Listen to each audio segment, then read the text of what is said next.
Can you please give us an update on the new regulations for alternative investments in India? Post-global crisis in 2008, it has been an agreed position all over the world that the regulators should try to fill in all the regulatory gaps and to avoid the regulatory overlaps. This is one effort which Securities and Exchange Board of India is trying to make towards filling in this regulatory gap.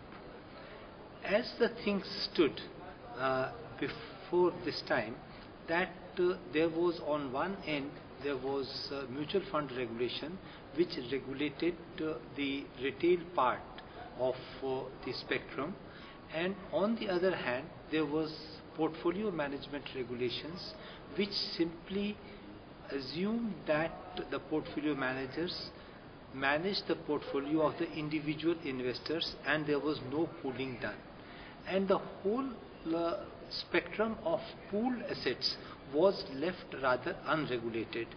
So all kind of structures arose which were not regulated by anybody and still were doing pooling. Although these pooled assets were generally with large investors, have high net worth in individuals, but now it is universally recognized that even the large investors, they do need certain amount of protection, and moreover it is also needed that the systemic issues should be addressed. So the discussion paper on alternative investment funds has been made in order to fill in this regulatory gap. What was done is to put a discussion paper in place, and there have been widespread comments on it in press, and also very detailed comments have come from more than 100 commentators, and we are examining those answers, and we will be coming out with final regulations in a few months' time. Can you please clarify the restrictions on private investments in public equity or PIPE funds?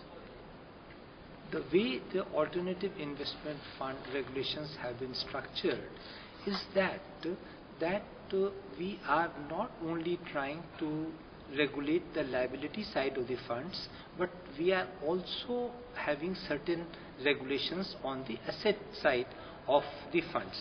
The reason is that different kind of funds do need different kind of treatments, and there is a residual category of funds which is called the strategy funds, where absolutely no restrictions of any kind have been put into place. So far as the PIPE or the PIPE funds are concerned, these are very peculiar kind of funds where in India there are very large number of listed companies which are very small and which do not have much source of funding available to them, either by way of an FPO or by way of a rights issue.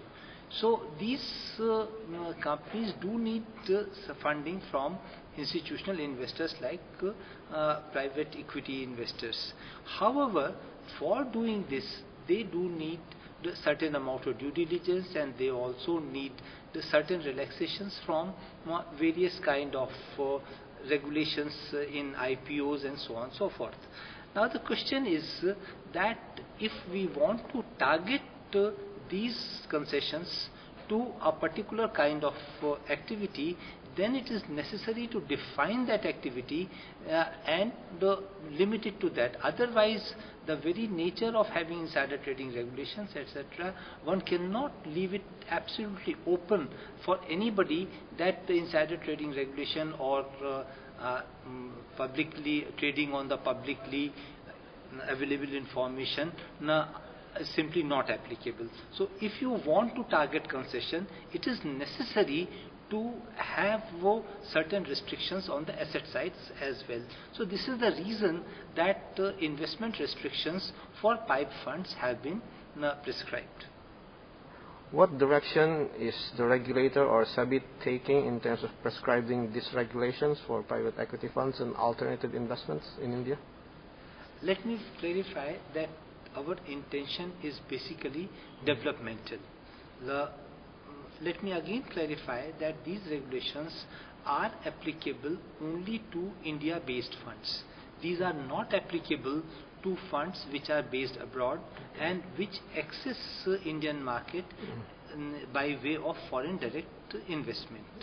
The idea is this, that Indian fund industry should be able to develop itself, and since regulation is a process which is always a give and take, the regulated entity gains as much as the society does when things are regulated, because the regulated entity gains legitimacy and the investors gain confidence that their investment would be relatively safe.